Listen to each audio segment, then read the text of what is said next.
Olá, consumidor, seja bem-vindo a mais uma edição do programa Defesa do Consumidor. E chegou maio, mês em que se comemora o aniversário da ADECO, pois já são 27 anos a atuar na defesa dos direitos do consumidor em Cabo Verde. Neste mês, celebramos uma trajetória de dedicação à promoção dos direitos dos consumidores, à informação transparente, ao equilíbrio nas relações de consumo e à justiça social. E continuamos a contar com o apoio de todos os consumidores para o fortalecimento desta nobre causa. Então fiquem na nossa companhia nesses próximos minutos, informem-se sobre os temas que marcam esta edição do programa. Em informação jurídica, Dia do Trabalhador, origem, importância e direitos conquistados. Na rúbrica O Gato Comeu a Lei, saiba a resposta para a seguinte questão: qual o sentido e o alcance do direito à defesa em processo disciplinar? Em Minuto Cidadania, António Pedro Silva fala da insegurança em São Vicente. A rúbrica Acreditar para Incluir fala do respeito à diversidade. Vamos agora ao desenvolvimento desses temas. O Dia do Trabalhador, que se celebra hoje, 1 de maio, é uma data dedicada a homenagear os trabalhadores e as suas conquistas ao longo da história. Mais do que um simples feriado, esse dia simboliza a luta por melhores condições de trabalho, jornadas justas e direitos trabalhistas fundamentais. E a ADECO, por meio do microprograma Informação Jurídica, assinala esta data abordando o tema Dia do Trabalhador, origem, importância e direitos conquistados.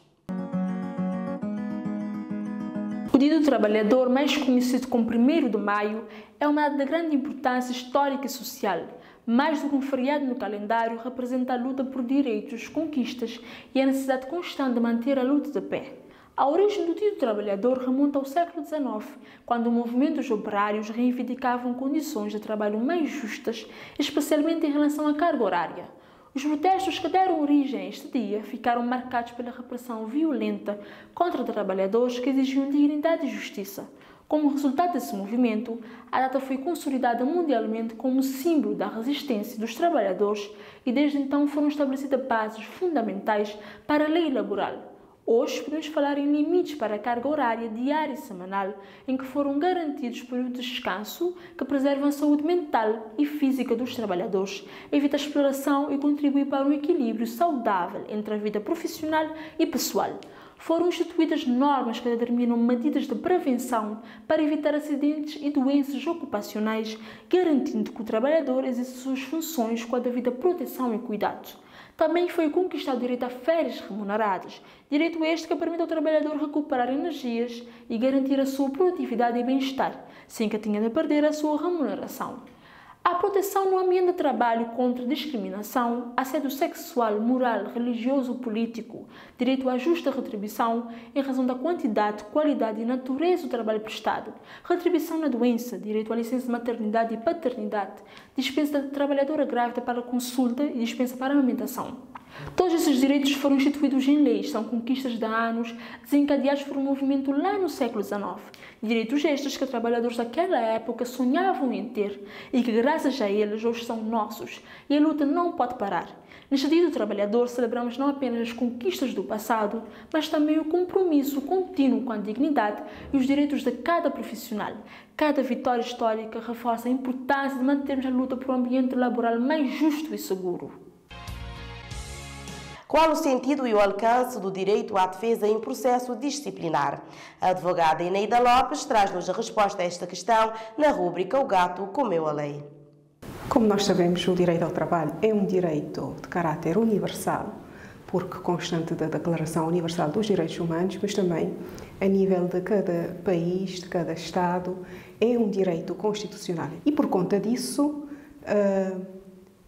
a lei repele todas as formas de punição indevida do trabalhador. E existe uma garantia fundamental dos trabalhadores que é de não serem punidos sem a precedência de um processo disciplinar. E o que é que isto quer dizer? Quer dizer que ao trabalhador a quem lhe é levantado um processo disciplinar, por força desse tal direito à defesa que ele tem, ele deve sempre receber uma nota de culpa para que ele possa se inteirar daquilo que está a ser acusado e, com base nisso, fazer a sua defesa como deve ser. E o que é que comporta essa defesa? Essa defesa diz-nos que, após ele receber esta nota de culpa, ele pode contestar, ele pode requerer as diligências probatórias, todas as que ele achar necessárias e fundamentais para provar determinado facto, provar ao contrário de determinado facto. Ele pode requerer a audição de testemunhas, ele pode requerer a consulta de documentos do seu processo.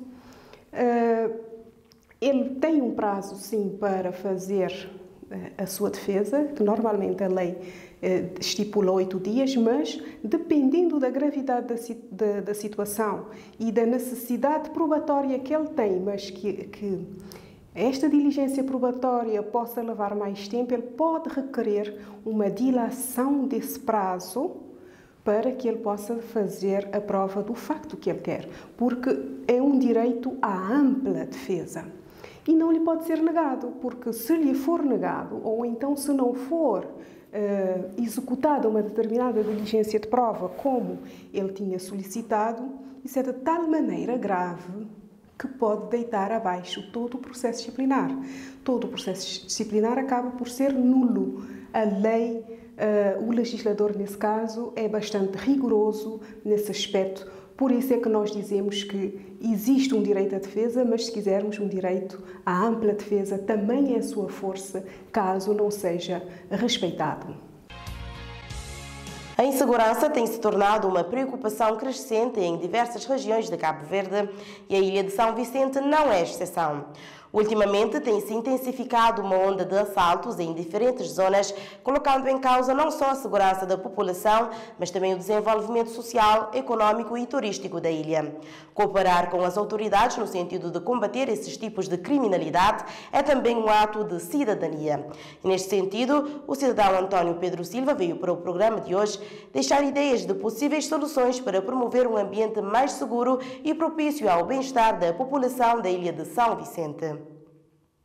Nos últimos tempos, tem havido um aumento considerável de situações de criminalidade em São Vicente. Há um sentido enorme de insegurança e também de descrença nas autoridades, quer em termos de eficácia policial, quer judicial. Um aspecto fulcral é o envolvimento da sociedade civil, da comunidade, nas questões da segurança da comunidade, da ilha, da cidade. Um outro aspecto é entender que essa situação tem responsabilidades maiores a nível das leis,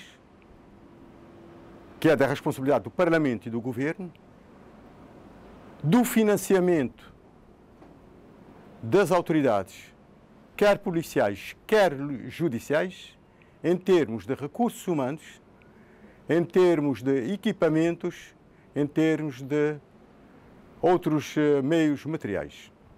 Mas a participação dos cidadãos é essencial, crucial, é a parte mais interessada. Eu tenho sugerido a criação de um grupo de reflexão e ação, do tipo think tank, para estudar essa problemática de forma aprofundada, descortinar soluções e propor ações a serem levadas a cabo a todos os níveis. E também a nível da comunidade, de se criar algo como os conselhos locais de segurança, em cada bairro, nas cidades, etc. Conselhos locais de segurança que envolvem os moradores dessa zona, as autoridades policiais e a Câmara Municipal, melhor dizendo, a autarquia, que tem estado ausente dessa problemática e é e deve ser um dos principais atores na resolução do problema de segurança. Desde a iluminação, segurança, contactos diretos com as autoridades policiais, criar um ponto focal, eu penso que com a criação desse think tank, desse grupo de reflexão, estudo da problemática o mais aprofundadamente possível. E ao mais alto nível, desde o comportamento do governo, do parlamento, da ineficácia desses órgãos, eu penso que isso é fulcral. Promover o respeito à diversidade significa combater preconceitos e discriminações, garantir a equidade da oportunidade para todos, acolher diferentes perspectivas como forma de enriquecer o convívio e o conhecimento e fomentar ambientes inclusivos onde todos sintam seguros e respeitados. Com base nestes princípios, a ADECO estreia a rúbrica Acreditar para Incluir. Nesta edição, a socióloga Neila Delgado sensibiliza a população sobre o respeito à diversidade.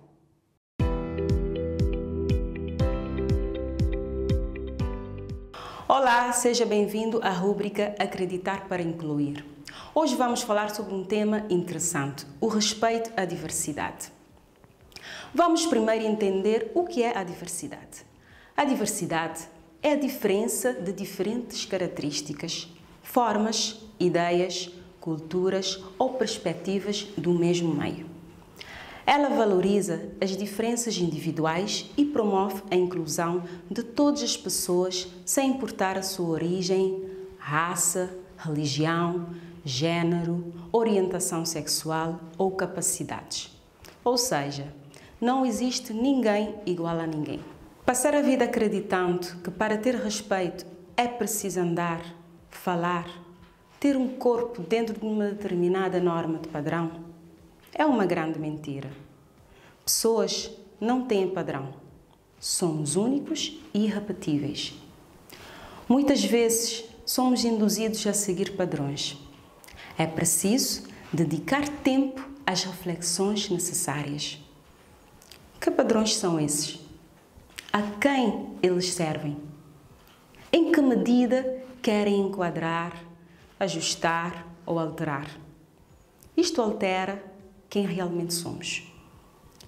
A sociedade nos impõe a tentar enquadrar nesses padrões para ser feliz e ter acesso a oportunidades.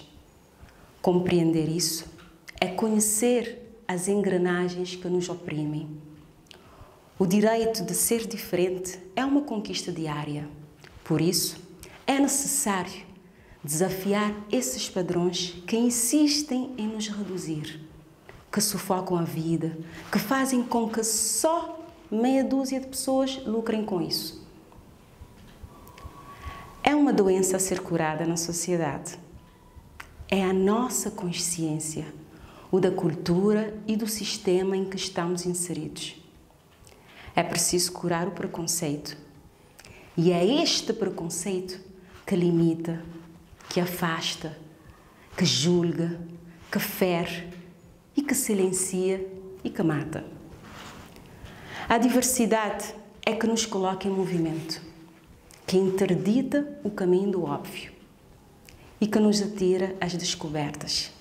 Também é ela que nos apresenta novas perspectivas, oportunidades de aprendizagem e da prática de habilidades diferenciadas, a empatia, a inteligência emocional e a compreensão.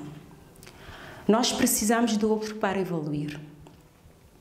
Fazer a inclusão acontecer é muito mais que garantir elevadores, rampas, braille, libras, enfim. Cada um desses recursos partiu de uma intenção de um ser humano. Por isso, é necessário rever conceitos, educar consciência, formar atitudes. É muito mais que fazer o que é certo. É sim garantir direitos. Quando escutamos a palavra inclusão, ela está sempre relacionada com pessoas com deficiência. Mas, na verdade, inclusão é todas as pessoas se sentirem incluídas no meio onde estão inseridos. Todas as pessoas precisam sentir-se pertencentes, valorizadas e respeitadas. Promover a diversidade é o primeiro passo para não apenas a tolerância, mas também a aceitação e diminuir os equívocos do preconceito.